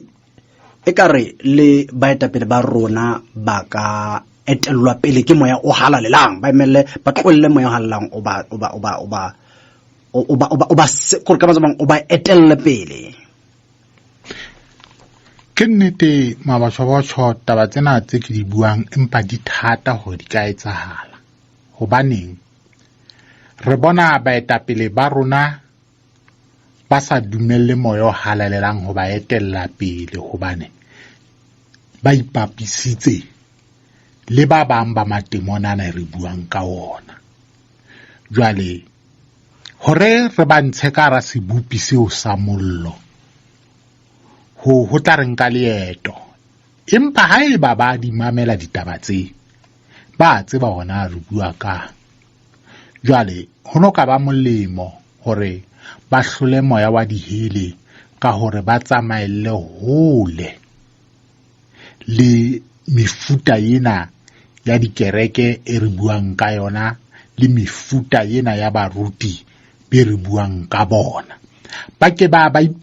ipatlisise le bona hore na bohlokwa ba moya o halalelang keng. Ha ba ske ba etse kare moya o halalelang ha ba hodiswa ka ona. Kore ha ona ntho e hlabang pele jwalo ka nthweng hobane ba etapele ba re etellang pele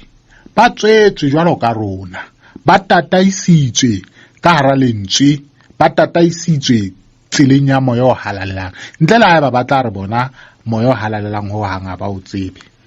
Ha ba re jwetse taba eno re ntwe ntse le bua ka yona rona ra hula ka yona ha re tsebe le bua kang. Mohlomong motho mo ka re batho bano ba batla matla le bona ka lebaka la hobane baruti bo o ntsong bua ka bona mohlomong le bona ke taba ya matla ya hore ba tshware batho jwale le bona ka hore ba survive kapa hore ba phele gore ba tlamele ba bane le batho ba ba latelang mohlomong le bona ka nna ba ya mono ba ile batla matla. Ha ba dumela hore ha moya o halalelang o file monyetla ha nako ya hao e fetile ha ona ha motho a tlo dulang setulong motella ruri ha e etsahale ha e ka batlo e bile e etsahetse. Puso ya apartheid ntate re le ra e hlola ka majwe wa utlwa puso ya apartheid mabatho re hlotse ka majwe wa le bona lejwe re lwanne dintwa tsa ho hlola puso ya apartheid ka majwe kore ho no se monate ka hara naheng ya South Africa ena ka nako tseo tsa majwe maburwana re bitsa di Goitlapper ne le lebitso la ngwana ya motho a motsho le bontata rona le bontata mola rona ne ba bitswa di Goitlapper hobane ba ne ba utlwisisa hore kapa ne ba sa utlwisisi kapa ba sa tsebe hore lejwe le ka phetola puso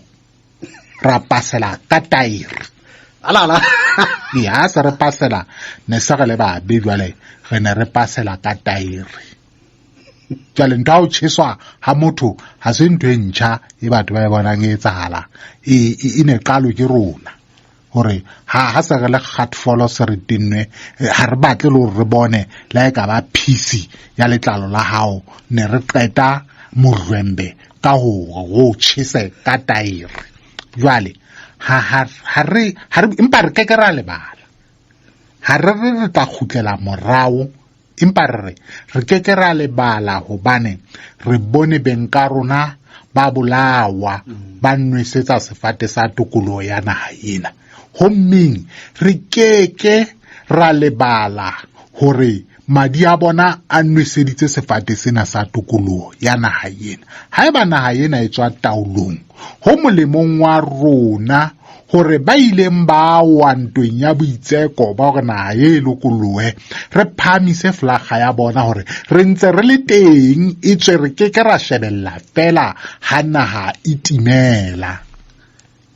Jwale re tla hlola ka moya o halalelang batho ba Modimo. Rona ha re tla re hlola puso ena e re etellang pele ka majwe le ditaere. Re tlo e hlola ka moya o halalelang, gore re tla ba bontsha hore ka moya o halalelang, haeba ba sa utlwi, ba sena ditsebe, re tla enka puso ena re e behe mo e tlamehang hore e be teng. Ke taba bobedi bo tlaela tshebeletso ya ratang jalo radio go sheletsaneng. Re ntse le kane tsatsing la kasheko momamedi ya motla wa ena tshebeletso mehe re ka utlwa jalo maikutlo a hao. Nomorong ena e latelang ngwana motho motle, nomoro ke 067 85 98 133. Ke a ipheta hape na motho motle ke 067 85 98 133. Mamele motla wena tshebeletso ka ho tshwalo ke fetise jalo matshidiso fela le nna ho kgaitsedi ena ya ka leng Auskabo wena mamedi motla wena tshebeletso le lapa ka ho fela le loko la yena Auskabo ha bo mono ka auswa hae wena mamedi motla wena tshebeletso hore ntate Modimo a ba etse hantle, ntate Modimo a ba etse hantle. Hey, ke a utlwisisa hao ka motho eno ke ragadi ho ba bang, ke mmangwane, ke nkgono ba bang, ke le yena ke ngwana bo, ke mme ho ba bang, jalo jwale ka ho jwalo a Modimo a mo etse hantle. Meta blaka a tshekannete ha se ke phethela ke tla re ke lebohe batho bohle ba ntseng ba tia dikgothatso ba re kgothatsa. Ke lebohe baruti bohle ba ntseng ba re phamisa ka ditaba tsa tumelo, ba sa re bona ka nnete ho hlaselwa mmele wa Kreste. Nka qolla barutinyana ba babedi ba bararo be ke sa ba tsebeng le ka mahlo, be ke bona ba ntse ba romela melaetsa, bo moruti Nkgabo, bo moruti Mokwena, bo moruti Mohlakwana, ba bangata haholo. Empa ke re baruti ba ka, taba tsena tse le tshetsang ka tsona, le re fa matshidiso, le re kgothatsa ka dithapelo, bo moruti Mpembe ka sebukeng ka mono di a re aha,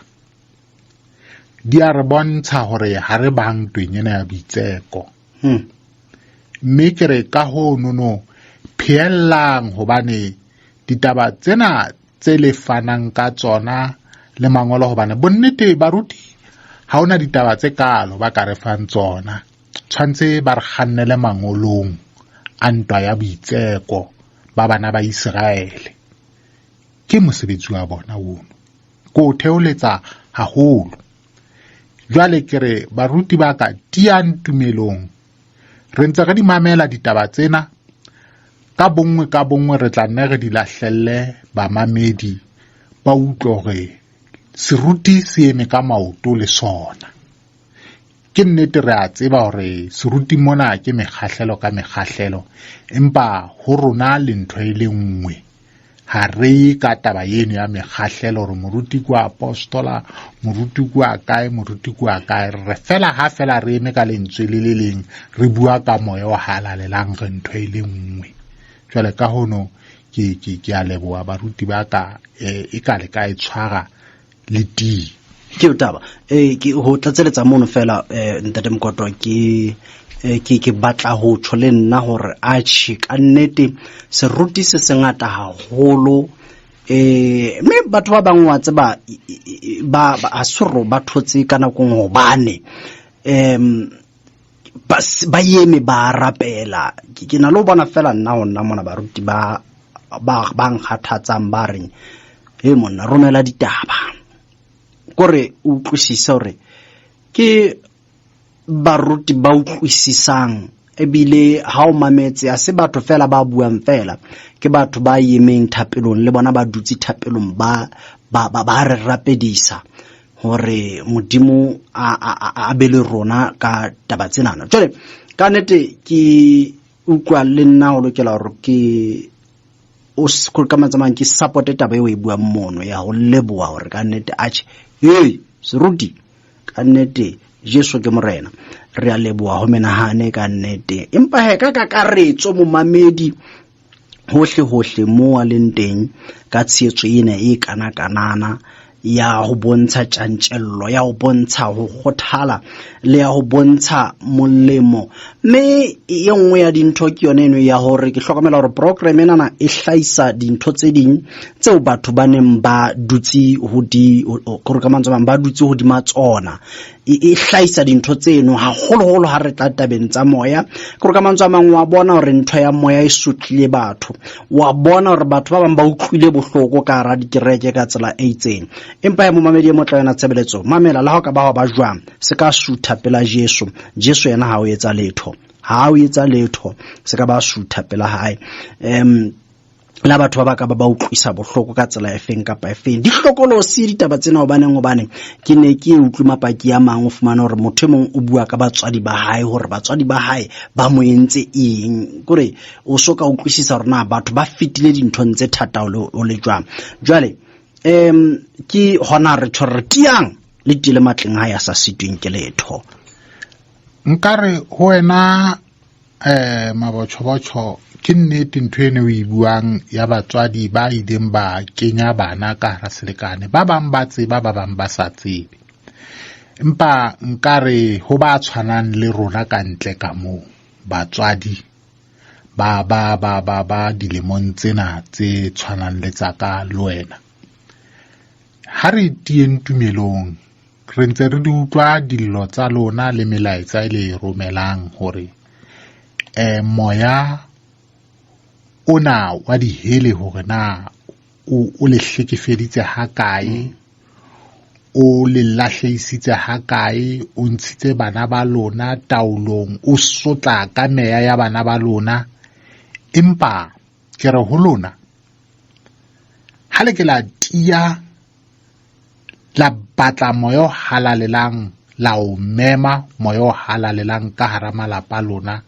le maphelong a lona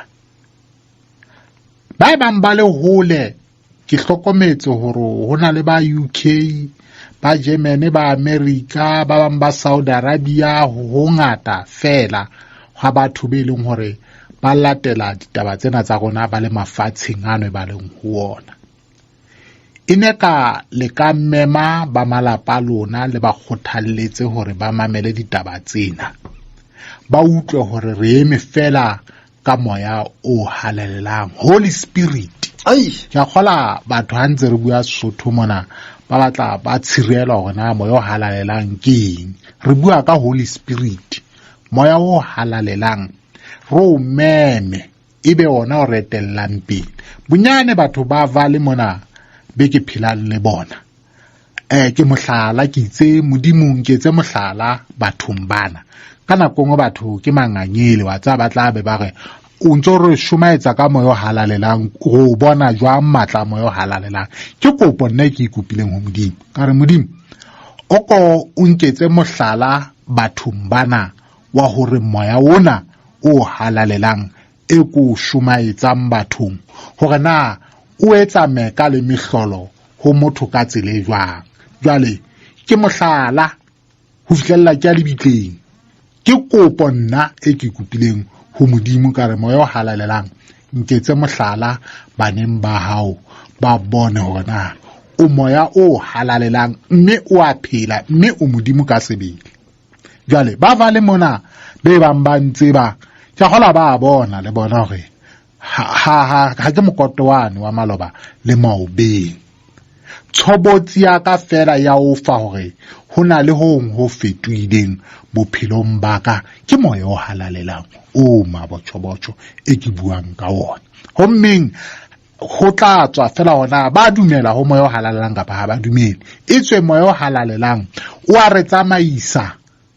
thimi kaofela ya radio Kgosheletsaneng. Ke thapedi ya ka hore Modimo iponahatse ho rona la se nna fela iponahatse ho bana beso be ke tsamayang tsela ena le bona hore o teng o a phela, empa Modimo o tseba nako le motsotso hore na o sebetsa jwang. Re ke ra o laela moya o halalelang hore na o etseng o ska etsang, empa re ha o iponahatse ke o taba Mamedi Motlwaena Tshebeletso. Ke gola tse ding tsa dintho santse ne re buile ka taba tsenana Mamedi lena re na le di challenges haholo matsatsing ana ha o ka sheba ka mogho Satana a hlasetseng ka teng, go hlasetswe ka nyaope bana ba borona ba kena ka ro nyaope, ra hlaselwa hona le ntho mona o thwe ke crystal jona we hona le ntho thwe ke crystal,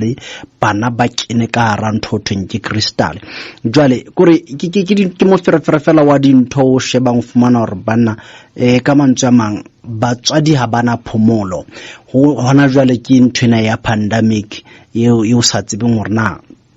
ho etsala eng ka yona. Wena Mamedi Motlwaena ke mona se re tlo phela bophelo ba di ente jwale, re tlo phela bophelo ba di ente jwale. Ke tse ding tsa dintho tse o bonang di etsahala ka mokgwa o Satane a hlaselang ka teng. Wena Mamedi Motlwaena but now ha o sheba ebe ke eng seo rona re lokelang go re sietse, seo rona re lokelang go re sietse ke enna.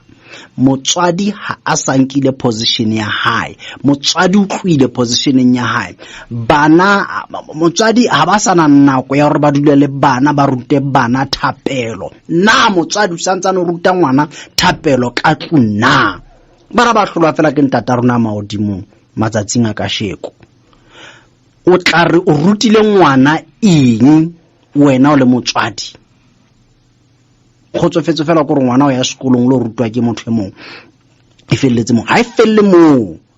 felle mo Mamedi Motlwaena Tshebeletso o a tshwela temo kotwa re o ka bana le di wa rutea ka mogo ka ruteang ka teng, empa ha o sena Modimo, ha o sena moya o halalelang kapa o sa tsebe ka moya o halalelang kapa o sa utlwisisi mathata a teng wena Mamedi Motlwaena Tshebeletso. Jwale rutang bana go rapela thapelo ke mahala, thapelo ke mahala. Mamedi Motlwaena Tshebeletso o fitla re kopana hape bekeng e tlang. O tloa ke re ngwana ke ene ke tsitsitse ke re wena Jesu ke morena, maemo ana a dumela kapa sa dumele Jesu o ntsole morena. Ka o tshwala wena Mamedi Motlwaena Tshebeletso